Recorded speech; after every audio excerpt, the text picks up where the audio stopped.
Assalamualaikum warahmatullahi wabarakatuh. Kami dari kelompok 5 yang beranggotakan pertama ada Fitri Olin Lutfia dengan NIM 20215018, Guntur Wahyudiantoro Saputra dengan NIM 20215019, Iim Alin Anjani dengan NIM 20215020, serta Imarat Masari dengan NIM 20215021. Di sini kami ingin menjelaskan bagaimana harmoni dan kewajiban hak negara dan warga negara dalam demokrasi yang bersumber pada kedaulatan rakyat dan musyawarah untuk mufakat. Pertama, warga negara memiliki hak dan kewajiban terhadap negara. Sebaliknya pula dengan negara memiliki hak dan kewajiban terhadap warga negara. Pengaturan hak dan kewajiban negara diatur dalam Undang-Undang Dasar Negara Republik Indonesia tahun 1945. Ya, hak dan kewajiban warga negara merupakan isi konstitusi negara perihal hubungan antara warga negara dengan negara. Untuk konsep urgensi harmoni kewajiban dan hak negara dan warga negara, hak adalah kuasa untuk menerima ataupun melakukan sesuatu yang semestinya diterima atau dilakukan oleh pihak tertentu dan tidak dapat oleh pihak lain manapun juga yang pada prinsipnya dapat dituntut secara paksa olehnya. Wajib adalah beban untuk memberikan sesuatu yang semestinya dibiarkan atau diberikan oleh pihak tertentu, tidak dapat oleh pihak lain manapun yang pada prinsipnya dapat dituntut secara paksa oleh berkepentingan. Kewajiban dengan demikian merupakan sesuatu yang harus dilakukan. Hak dan kewajiban merupakan sesuatu yang tidak dapat dipisahkan. Menurut teori korelasi yang dianut oleh pengikut utilitarianisme, ada hubungan timbal balik antara hak dan kewajiban. Menurut mereka, setiap kewajiban seseorang berkaitan dengan hak orang lain, dan begitu pula sebaliknya. Mereka berpendapat bahwa kita baru dapat berbicara tentang hak dan arti sesungguhnya jika ada korelasi itu. Hak yang tidak ada kewajiban yang sesuai dengannya tidak pantas disebut hak. Hal ini sejalan dengan filsafat kebebasannya Mill 1996 yang menyatakan bahwa lahirnya hak asasi manusia dilandasi dua hak yang paling fundamental, yaitu hak persamaan dan hak kebebasan. Hak kebebasan seseorang menurutnya tidak boleh dipergunakan untuk memanipulasi hak orang lain demi kepentingannya sendiri. Kebebasan menurut Mill secara ontologis substansial bukanlah perbuatan bebas atas dasar kemauan sendiri, bukan pula perbuatan bebas tanpa kontrol, namun perbuatan bebas yang diarahkan menuju sikap positif, tidak mengganggu dan merugikan orang lain.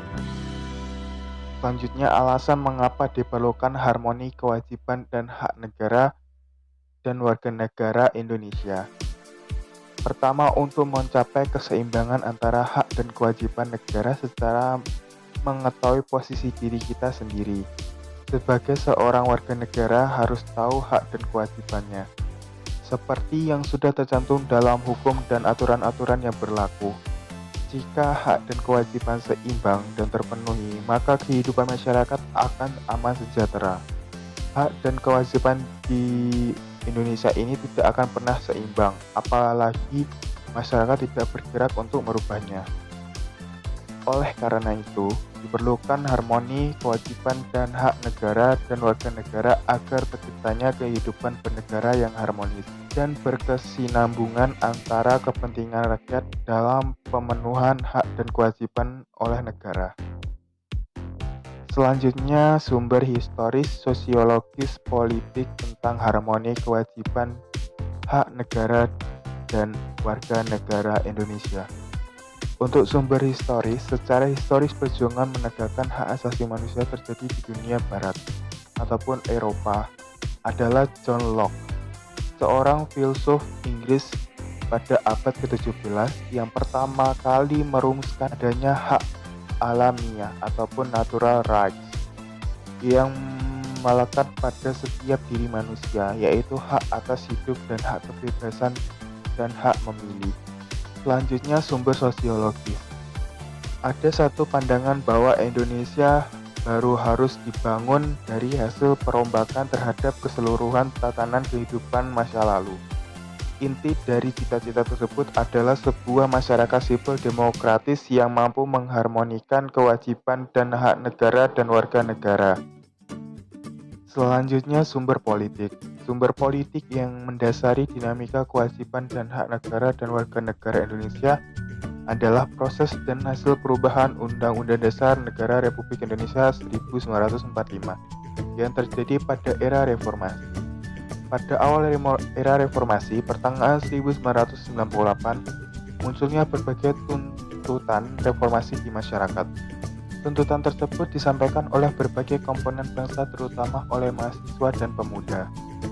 Selanjutnya, mengenai dinamika dan tantangan harmoni kewajiban dan hak negara dan warga negara. Pertama, aturan dasar ihwal pendidikan dan kebudayaan serta ilmu pengetahuan dan teknologi. Ketentuan mengenai hak warga negara di bidang pendidikan semula diatur dalam pasal 31 ayat 1 Undang-Undang Dasar Negara Republik Indonesia tahun 1945. Setelah perubahan Undang-Undang Dasar Negara Republik 1945, ketentuannya tetap diatur dalam pasal 31 ayat 1 Undang-Undang Negara Republik Indonesia tahun 1945. Namun dengan perubahan, perhatikanlah rumusan naskah asli dan rumusan perubahannya berikut ini. Rumusan naskah asli, pasal 31 ayat 1. Tiap-tiap warga negara berhak mendapatkan pengajaran. Sedangkan rumusan perubahan pasal 31 ayat 1, setiap warga negara berhak mendapatkan pendidikan. Yang kedua, aturan dasar ihwal perekonomian nasional dan kesejahteraan sosial. Salah satu perubahan penting untuk pasal 33 terutama dimaksudkan untuk melengkapi aturan yang sudah diatur sebelum perubahan Undang-Undang Dasar Negara Republik Indonesia tahun 1945 sebagai berikut. Yang pertama, pasal 33 ayat 1 Undang-Undang Negara Republik Indonesia tahun 1945 menegaskan asas kekeluargaan. Yang kedua, pasal 33 ayat 2 Undang-Undang Dasar Negara Republik Indonesia tahun 1945 menegaskan bahwa cabang-cabang produksi penting bagi negara yang menguasai hajat hidup orang banyak harus dikuasai negara. Yang ketiga ataupun yang terakhir, pasal 33 ayat 3 Undang-Undang Dasar Negara Republik Indonesia tahun 1945 menegaskan bahwa bumi dan air dan kekayaan alam yang terkandung di dalamnya harus dikuasai oleh negara. Selanjutnya, yang ketiga, aturan dasar ihwal usaha pertahanan dan keamanan negara. Semula ketentuan tentang pertahanan negara menggunakan konsep pembelaan terhadap negara. Hal ini dapat dilihat dari pasal 30 ayat 1 Undang-Undang Dasar Negara Republik Indonesia tahun 1945. Namun setelah perubahan Undang-Undang Dasar Negara Republik Indonesia tahun 1945, konsep pembelaan negara dipindahkan menjadi pasal 27 ayat 3 dengan sedikit perubahan redaksional. Setelah perubahan Undang-Undang Negara Republik Indonesia tahun 1945, ketentuan mengenai hak dan kewajiban dalam usaha pertahanan dan keamanan negara diatur dalam pasal 30 ayat 1 Undang-Undang Negara Republik Indonesia tahun 1945 merupakan penerapan dan ketentuan dari pasal 27 ayat 3 Undang-Undang Dasar Negara Republik Indonesia tahun 1945. Yang keempat adalah aturan dasar ihwal dan kewajiban asasi manusia.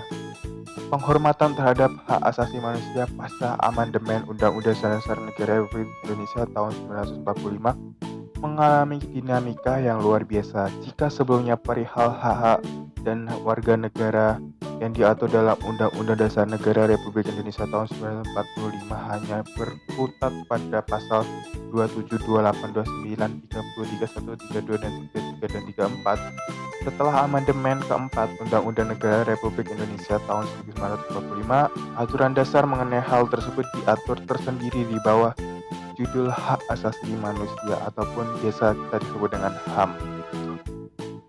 Selanjutnya ada esensi dan urgensi harmoni kewajiban dan hak negara dan warga negara. Dalam agama, keharmonisan hak dan warga negara dapat menimbulkan terciptanya toleransi beragama dan ketentraman di dalam agama. Dalam pendidikan dan kebudayaan, keharmonisan hak dan kewajiban dapat mengakibatkan pendidikan yang lebih merata serta fasilitas yang lebih baik dan memadai, sehingga pendidikan di Indonesia akan menjadi lebih baik.